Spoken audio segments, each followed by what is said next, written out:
ప్రార్థన చేసుకుని సెషన్ ప్రారంభించే ప్రయత్నం చేద్దాం. పరిశుద్ధుడైన తండ్రి, ఈ విధంగా మీ సన్నిధిలో కనపడడానికి మాకు అనుకరించిన అత్యద్భుతమైన అవకాశం బట్టి మీ నామాన్ని మహిమ కలుగును కాక ప్రభా. ఈ విధంగా మరొకసారి మీ యొక్క చిత్తాన్ని తెలుసుకోవడానికి గాను, మీకు లోతైన ఆలోచనలను గ్రహించడానికి గాను మీరు మాకు అనుకరించిన అద్భుతమైన అవకాశం బట్టి మీ నామాన్ని మహిమ కలుగును కాక ప్రభా. ఒక మంచి విషయం గురించి మాట్లాడాలని ఆశపడుతుంటున్నాయినా మీ పరిశుద్ధాత్మ సేమకు అందించుకొని మీ కృపలు వర్ధిల్లింపు చేయమని మీరే మాతో మాట్లాడి మమ్మల్ని బలపరి ముందు అడుగుల నుంచి మున్నెట్టుకొని ప్రాధాన్యపడుతూ త్వరలో రానైన మా ప్రభువు రక్షకుడు నేను క్రీస్తు శాశ్వత పవిత్రమైన నామములో ఈ ప్రార్థన మనం అడుగుకున్న పనులకు తండ్రి ఆమె. రైట్, ప్రియమైన వాళ్ళారా, మరొకసారి ఈ విధంగా దేవుని చిత్తం తెలుసుకోవడానికి గాను దేవుడు అనుకరించిన అద్భుతమైన అవకాశం బట్టి దేవునామం కలుగును గాక ఆమె. అయితే రోజుకి మనం ఆలోచించేదాను ఒక మెట్టెక్కుతుందని ఇంతవరకు చూసిన ప్రతి ప్రసంగంలోనూ అది మనకు కనబడుతుంది. అంటే వాక్యంగా ఆలోచించగలిగితే, వాక్యపు లోతులకు వెళ్ళగలిగితే బాగుంటుంది. అంతేగాని వాక్యం తీసుకెళ్ళి లోకంలో పెట్టేస్తే లోకంలో ఉన్న వాటి గురించి ఏదో వేటి గురించి అన్వయించేసి వాటికి అన్వయించేస్తే మనకెందుకు అవన్నీ? వాటి గురించా రాయబడింది, మన గురించా? కాబట్టి ఈ విషయాన్ని మనం పరిశీలన చేయాలి. మనం ఆలోచించేదాన్ని ఎలా ఉండాలంటే, ప్రతి వచనం నా ఆత్మీయ జీవితానికి ఏ విధంగా మేలు చేస్తుంది, ఏ వచనైనా సరే నన్ను ఎలా బలపరుస్తుంది, నన్ను ఎలా ఆదరిస్తుంది, ఇలా ఆలోచించి చదవాలి బైబిల్ని. అంతేగాని ఇది ఆడికి, ఇది ఈడికి, ఆడికి, అది ఎక్కడ ఉన్నదానికి, ఇక్కడ ఉన్నదానికి అన్నట్టుంటే మనం ఎందుకు చదువుతున్నట్టు మరి ఇంకా. కాబట్టి రోజుకి లోతుకు వెళ్ళాలి వాక్యంలోను. నన్ను ఎలా వాక్యాన్ని ఆదరించగలుగుతుంది, నన్ను ఎలా వాక్యం నన్ను బలపరుస్తుంది, ఇలా ఆలోచించండి, ఇలా అడుగులు వేసే ప్రయత్నం చేయండి. ఇలాగే చదవండి బైబిల్ని, అప్పుడు బాగా అర్థమవుతుంది బైబిల్ మీకు.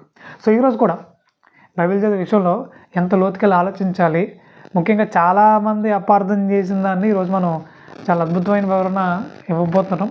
కాబట్టి ఖచ్చితంగా శ్రద్ధగా వినండి, ఓపికగా వినండి, మంచి విషయం తెలుసుకుంటారు. సరే, రైట్. ముఖ్యంగా బైబిల్ గ్రంథం మనం ఎలా చదవాలి అని అంటే, ముఖ్యంగా యేసుక్రీస్తు వారు మాట్లాడుతూ ఆయన ఒక బలమైన మాట మాట్లాడడం జరిగింది. మత్తయి సువార్త 5వ అధ్యాయము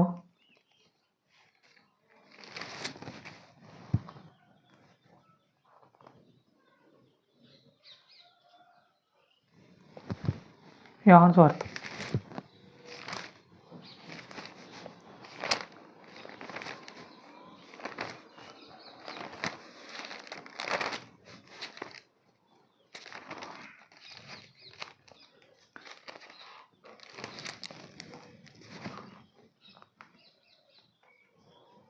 యోహాను సువార్త 5వ అధ్యాయం 39వ వచనంలో ఒక మాట రాయబడింది. యేసుక్రీస్తు వారే మాట్లాడుతూ ఏమంటున్నారంటే, లేఖనములు యందు మీకు నిత్య జీవం కలదని తలంచుచు వాటిని పరిశోధించుచున్నారు, అవే నన్ను గురించి సాక్ష్యం ఇస్తున్నాయి అంటున్నాడు. పరిశోధించండి అంటున్నాడు. అంటే లేఖనాలను పరిశోధిస్తే చాలా అద్భుత విషయాలు మనం నేర్చుకోగలుగుతూ అంటున్నారు. ముఖ్యంగా యేసుక్రీస్తు వారి యొక్క మనసు అర్థమవుతుందని చెప్తున్నారు. యేసుక్రీస్తు వారి యొక్క మనసు అర్థమవుతుందట. మరి పరిశోధించే విషయంలో ఎంత లోతుకెళ్ళాలి, ఎంత శ్రద్ధగా వెతకాలి అని ఒకసారి పరిశీలన చేయగలిగితే, అపోస్తుల కార్యాలు 17వ అధ్యాయం 10వ వచనంలో మనకు కొంతమంది స్త్రీలు కనబడతారు అక్కడ. ఎవరంటే వాళ్ళు 17వ అధ్యాయము 10వ వచనం. వెంటనే సహోదరులు రాత్రివేళ పౌలును శీలను బెరయకు పంపించిరి. వారు వచ్చి యూదుల సమాజ మందిరంలో ప్రవేశించిరి. వీరు తెస్సలోనికలో ఉన్న వారికంటే గనులై ఉండరు గనుక ఆసక్తితో వాక్యమును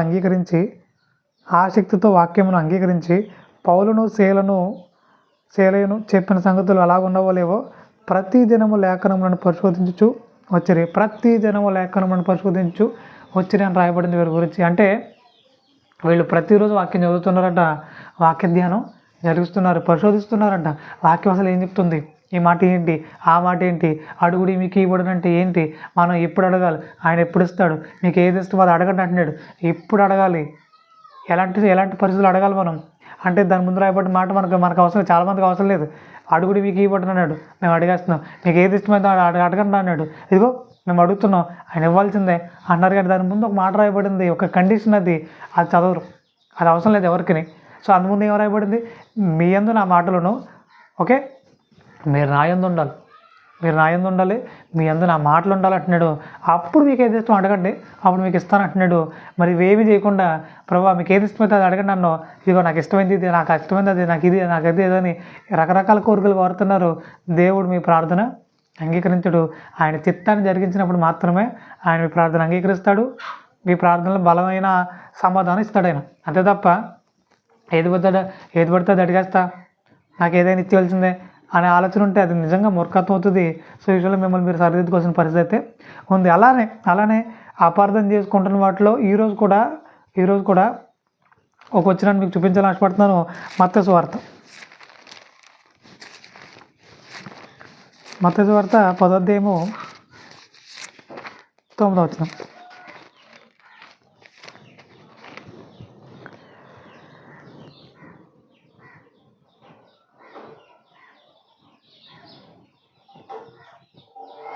ఏందో వచ్చింది చూద్దాం. మత్తయి సువార్త 10:8. రోగులను స్వస్థపరచుడి, చనిపోయిన వారిని లేపుడి, కుష్ఠరోగులను శుద్ధులుగా చేయడి, దెయ్యములను వెళ్ళగొట్టుడి అని చెప్తూ ఇది అంతా శిష్యులకు చెప్తున్నారు. ఆయన చెప్తూ చివరిగా ఉచితంగా పొందుతురి, ఉచితంగా ఇయ్యుడి అంటున్నాడు. ఏం ఉచితంగా పొందుకున్నారు, ఏం ఉచితంగా ఇవ్వాలి అంటే వాళ్ళు వరాలు ఉచితంగా పొందుకున్నారు. ఆ వరాలను అమ్ముకోవద్దు అంటున్నాడు. దాన్ని ఎక్కడ కూడా మిస్యూజ్ చేయొద్దు అంటున్నాడు. కాబట్టి దేవుడు అనుగ్రహించిన ఈ తలాంతుల్ని మనం మిస్యూజ్ చేయకూడదు. ఈరోజు చాలామంది వాక్యం చెప్పగలుగుతున్నారు, కానీ దాన్ని ఎంత కమ్ముకుంటున్నారు అనేది వాళ్ళకి తెలియాలి. ఒక ఆయన రావాలంటే లక్షల రూపాయలు డిమాండ్ చేస్తూ ఉన్నారు. అదేంటండి వాక్యం చెప్పడానికే కదండి, మీరు వచ్చి వాక్యం చెప్తే అయిపోతుంది కదా, ఇన్ని లక్షలు అయితే మేము ఎక్కడ తట్టుకుంటాం ఏంటంటే, నీకు నచ్చితే అక్కడ అమౌంట్ కట్టి ఆవిడ వస్తా లేదంటే రాను అనే సేవకులు అయ్యారు ఈ రోజున. ఒక్కొక్క సేవకులను అదుపుతుంటే లక్షల రూపాయలు డిమాండ్ చేస్తూ ఉన్నారు. ఎందుకునైనా అంటే ఇదిగో వాక్యం చెప్పడానికి, అంటే వాక్యం చెప్పడానికి లక్షల రూపాయలు డిమాండ్ చేస్తారు మీరు అంటే ఖచ్చితంగా డిమాండ్ చేసే వాళ్ళు ఉన్నారు. అబద్ధం చెప్పట్లేదు, నేను విన్నగా చెప్తున్నాను. అంటే వాక్యాన్ని అమ్ముకుంటున్నారు, డిమాండ్ చేస్తున్నారు. లేదు మా పరిచర్యలో కొంత ఉంది, కొంత ఇబ్బందిగా పరిస్థితులు ఉన్నాయి, దానికి మీరు సహకరించండి, నేను వచ్చి వాక్యం చెప్తానంటే వాళ్ళు కరువయ్యారు. వాక్యాన్ని అమ్ముకునే వాళ్ళు ఈ రోజున పెరిగిపోయారు. అంటే వాక్యాన్ని అమ్ముకోవాలా, ఉచితంగా ప్రకటించాలా. ఆ తలాంతు దేవుడు మనకు అనుగ్రహించిన దాన్ని బట్టి ఉచితంగానే మనం దాన్ని ప్రకటించాలి. కానీ మనం చేసే పరిచర్యలో కొన్ని కొదులు ఉన్నాయి కాబట్టి, కొన్ని ఇబ్బందికర పరిస్థితులు ఉన్నాయి కాబట్టి, ఇంకా చేయాల్సిన పనులు చాలా ఉన్నాయి కాబట్టి వాటి నిమిత్తం వారి సహకారాన్ని కోరడంలో తప్పలేదు. కానీ లక్షల రూపాయలు డిమాండ్ చేయడం చాలా తప్పు. సో ఈ విషయాన్ని సరిదిద్దుకునే ప్రయత్నం చేయగలరని మనవి చేస్తూ ఉన్నాను. ముఖ్యంగా వాక్యాన్ని అమ్ముకునే ప్రయత్నం చేయకండి. అవసరాలు బట్టి ఒకరు తీర్చుకునే ప్రయత్నం చేయండి తప్ప డిమాండ్ చేయకండి వాక్యం చెప్పడానికి. ముఖ్యంగా ఇది ఇలాంటి వచనమే మరొకటి రాయబడింది 126వ కీర్తన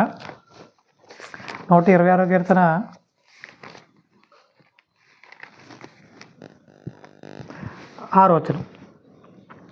పిడికెడు విత్తనములు చేతపట్టుకుని ఏడ్చుచూ పోవు విత్తువాడు సంతోషగానం చేయొచ్చు పనులు మోసుకొని పోవును అంటున్నాడు. ఇక 5వ వచనం చూడగలిగితే కన్నీళ్లు విడుచుచు విత్తువారు సంతోషగానంతో పంట కోసేదరు అంటున్నాడు. ముఖ్యంగా ఈ మాటను ఎంత అపార్థం చేశారంటే, మీరు దేవునికి ఇచ్చేయండి కానుకలు, దేవుడు మీకు ఇస్తాడు. మీకు కన్నీళ్ళు వచ్చినా పర్లేదు, ఎలాంటి ఇబ్బంది ఉన్నా పర్లేదు, దేవుడు కానుక ఇచ్చేయండి, దేవుడు మీకు తర్వాత ఇస్తాడు. సంతోషంగా మీరు పనులు కోసేస్తారు, పంట కోసేస్తారు, సంతోషగానం చేయొచ్చు, పనులు మోసుకెళ్ళిపోతారు. అంటే ఇదంతా ఏమనుకుంటున్నారు, డబ్బు. కాబట్టి మీరు ఫస్ట్ ఇచ్చేయండి, దేవుడు మీకు ఇచ్చేస్తాడు. మీరు కన్నీళ్ళు వచ్చినా పర్లేదు, దేవుడికి ఇచ్చేసి మీరు కన్నీళ్ళు పెట్టుకోకండి, అది అని వాళ్ళ కడుపు నింపుకోవడానికి, వాళ్ళ ధనాగారాలు నింపుకోవడానికి ఇలాంటి వచనాలను అపార్థం చేసుకుంటూ వెళ్ళిపోయారు. కానీ ముఖ్యంగా ఇందులో లోతైన ఆలోచన ఏంటిది, మనం దీన్ని ఏ విధంగా ఆలోచించాలి, ఏ విధంగా ఈ యొక్క లోతైన వచనాల్ని మనం అర్థం చేసుకోవాలని అంటే, ముఖ్యంగా 5వ వచనంలో అంటాడు, కన్నీళ్లు విడుచుచు విత్తువారు సంతోషగానంతో పంట కోసేదరు అంటున్నాడు. కన్నీళ్లు విడుచుచు అంటున్నాడు. ముఖ్యంగా ఏప్రిల్ రాసిన పత్రిక 5వ అధ్యాయము 7వ వచనంలో యేసుక్రీస్తు వారి గురించి మాట్లాడుతూ, ఆయన శరీరధారి అయిన దినములలో కన్నీళ్లు విడుచుచు మహారోదన చేయొచ్చు అంటున్నాడు. ముఖ్యంగా ఆయన కన్నీళ్ళు విడవలసిన పని వచ్చింది. ఆయన కన్నీళ్ళు విడవలసిన పని వచ్చింది. అంటే నా పిల్లలు వాక్యానికి దూరం అయిపోయి సాతాను దగ్గర అయిపోతున్నారు, సాతాను సంబంధం క్రియల్లోకి నిమగ్నం అయిపోతున్నారు. వాళ్ళందరినీ రక్షించాలి ప్రభువా నేను, తండ్రి వాళ్ళందరినీ నేను రక్షించాలి, వాళ్ళందరినీ సత్య మార్గంలో తీసుకురావాలి, వాళ్ళందరినీ సత్య సంబంధంగా తీర్చిదిద్దాలి. నేను వారికి ప్రకటిస్తున్నా అంటే విత్తుతున్నా, దానికి ముందు నేను ఏం చేస్తున్నా, కన్నీళ్ళు విడిచి ప్రార్థన చేస్తున్నా. అంటే సువార్త ప్రకటించే ప్రతి ఒక్కరు చేయాల్సిన పని ఇది. ఎవరైతే వాక్యం ప్రకటిస్తున్నారో, ఎవరైతే వాక్యాన్ని అనేకులకు చేరవేయాలని ఆలోచనలు ఉన్నారో, షేర్ చేసే వాళ్ళు ఉన్నారో, వాళ్ళందరూ మొట్టమొదటిగా చేసిన పని ఏంటి తెలుసా? ప్రతిరోజు మానకుండా మీరు ఎవరికైతే షేర్ చేస్తున్నారో, మీరు ఎవరికైతే వాక్యాన్ని బోధిస్తున్నారో వాళ్ళ గురించి ప్రతిరోజు మానకుండా కన్నీళ్ళు విడవాలి. కన్నీళ్ళు విడిచి వాళ్ళ మార్పు కోసం ప్రార్థన చేయాలి. ఆ తర్వాత విత్తాలంటున్నాడు. అలా కన్నీళ్ళు విడిచి మీరు విత్తడం జరిగితే, అనగా వాక్యాన్ని ప్రకటించడం జరిగితే, వాక్యాన్ని షేర్ చేయగలిగితే ఖచ్చితంగా నెక్స్ట్ మాట ఏంటి, సంతోషగానంతో పంట కోసేదురు అంటున్నాడు. ఖచ్చితంగా ఒక రోజున ఆ పంట మీరు కోసుకోగలుగుతారు సంతోషంతో అంటున్నాడు. అంటే ఓ ఇంట్లో ఎవరైనా మారలేదా, ఇంట్లో ఎవరైనా ఇబ్బందికరంగా ఉన్నారా, లేదంటే మా చుట్టుపక్కల బంధువులు ఎవరైతే ఆటంకంగా ఉన్నారో వాక్యం ఎదగడానికి ఇబ్బందిగా ఉన్నారు, వాళ్ళందరూ ఖచ్చితంగా వాళ్ళ విషయంలో చెప్తున్నాను, మీరు కన్నీళ్ళు విడిచి వాళ్ళ విషయమే ప్రార్థన చేయండి, వాళ్ళకి వాక్యాన్ని ప్రకటించండి. కన్నీళ్ళు విడిచి ప్రార్థన చేయాలి, వాక్యాన్ని ప్రకటించాలి, కన్నీళ్ళు విడిచి ప్రార్థన చేయాలి, వాక్యాన్ని ప్రకటించాలి. ఇది ఎప్పుడైతే జరుగుతుందో ఖచ్చితంగా మీరు సంతోషగానంతో పంటకు వస్తారట. పిడికడి విత్తనములు చేత పట్టుకొని ఏటు చూపు విత్తువాడు అంటే వాళ్ళ గురించి ఏడవాలట. అలా ఏడవకుండా ఎవరి మార్పు జరగదంటున్నాడు. మా ఏడవాలి. రెండవదిగా వారి వాక్యాన్ని ప్రకటించాలి. అలా కన్నీళ్ళు పెట్టుకోకుండా నేను మామూలు సువార్త ప్రకటించుకుంటూ వెళ్ళిపోతానంటే ఎవరు మార్పు చెందరు. అంటే అలాంటి భారం, అలాంటి కన్నీళ్ళు మనలో కనబడాలి. అలా కనబడినప్పుడే మనం ప్రకటించే వాక్యం ఫలిస్తుంది. బండను బద్దలు కొట్టే వాక్యం సత్యవాక్యం. సో ఇలాంటి సత్యవాక్యం బండలు బద్దలు కొట్టాలంటే, అలాంటి హృదయాలు బద్దలు కొట్టాలంటే, ఒక సుత్తలేదు పని చేయాలంటే దీనికి ముందు ఏం జరగాలంటున్నాడు, కన్నీటితో కూడిన ప్రార్థన జరగాలి. మనం ఎవరికైతే ప్రకటిస్తాం వాళ్ళందరి కొరకు మొట్టమొదటిగా ప్రార్థన చేయాలి, కన్నీళ్ళు విడవాలి.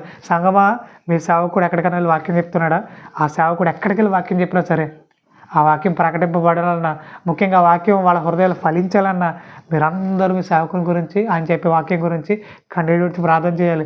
ఆ సేవకుడు కూడా కన్నీళ్ళు విడిచి ప్రార్థన చేసిన తర్వాతనే ప్రకటించాలి. అప్పుడు సంతోషంగా పంట కోసుకుంటాం, విస్తారమైన పంట మనం కోసుకోగలుగుతాం, అనేకులు సత్య మార్గంలో నడిపించగలుగుతాం, అనేక ఆత్మలను రక్షించగలుగుతాం. ఇది కాకుండా మేము మాల్ని వాక్యం ప్రకటిస్తాండి, మిగతా కూడా మాకు సంబంధం లేనట్టు ఉంటే దేవుడి విషయంలో చాలా బాధపడతాడు. ముఖ్యంగా మీరు ఎవరిని సంపాదించుకోలేరు. భౌతికంగా ఎవరైనా బలవంతం పెట్టి బాప్తిసం పొందేలా చేయొచ్చేమో, కానీ వాళ్ళు రక్షణలోకి రాగలుగుతారా, సత్య సమాధానం ఆలోచనతో రెప్పబడగలుగుతారా? అయ్యే పనా కాదు. కాబట్టి మీరు మొట్టమొదటిగా ఎవరికైతే స్వార్థ ప్రకటించాలనుకుంటున్నారో, ఎవరికైతే సత్య సమాధానం ఆలోచనతో నింపాలనుకుంటారో, మొట్టమొదటిగా వారి గురించి మీరు చేయాల్సిన పని ఏంటంటే కన్నీళ్ళు విడవాలి, వారి గురించి దేవునికి అప్పగించాలి. అప్పుడు ప్రకటించండి. ఖచ్చితంగా మీరు మంచి ప్రతిఫలాన్ని పొందుకుంటారు, వాళ్ళని సంపాదించుకోగలుగుతారు. కాబట్టి ఇలాంటి అద్భుతమైన విషయాలని, మనం చాలా విషయాలని నేర్చుకునే ప్రయత్నం చేద్దాం, లోతైన సంగతుల్ని ఆలోచించే ప్రయత్నం చేద్దాం. ఖచ్చితంగా ఈ ఛానల్ వీక్షించండి, వినండి, అనేకులు వినిపించండి. సత్య సంబంధాలుగా మీరు తీర్చబడండి, అనేకుల్ని సత్య సంబంధాలుగా తీర్చిదిద్దే ప్రయత్నం చేయండి. అంతే తప్ప మాకెందుకు వచ్చిన కూడా ఉన్నట్టుంటే మీరు అక్కడే ఉంటారు, ఎక్కడికి కదలేరు. కాబట్టి వాక్య సమాధానాలతో నింపబడాలి, అనేకుల్ని నింపాలి, తినాలి, అనేకుల ఆకలి తీర్చాలి. సో ఈ విషయాలు ఎక్కడ కూడా బాధ్యతారహితంగా ప్రవర్తించకుండా నమ్మకంగా అడుగులు వేయాలని ఈ విషయమై కోరుకుంటూ ప్రార్థన జరిగిద్దాం. పరిశుద్ధులైతే తండ్రి, ఈ విధంగా మీ సన్నిధిలో కనబడడానికి మీరు మాకు అనుకరించిన అద్భుతమైన అవకాశం బట్టి మీరు ఆమె కలుగును. రోజు రోజుకు మరింత పరిపూర్ణత అడుగులు ఇస్తున్నాను. ముఖ్యంగా కన్నీళ్ళు విడుచుచు మీ వాక్యాన్ని ప్రకటించే గొప్పదైన బాధ్యతాయుతమైన భారమైన మంచి మనసాక్షి మాకు అనుగ్రహించి నేడుకుంటూ ప్రాధాన్యపడుతుంది. మీ సహాయాన్ని అర్థిస్తూ త్వరలో రానైనా మా ప్రభువును రక్షకుడునైనా క్రీస్తు శాశ్వతమైన పవిత్రమైన నామములో ఈ ప్రార్థన మానవులు వేడుకొని పరలోకపు తండ్రి. ఆమె వందనాలండి.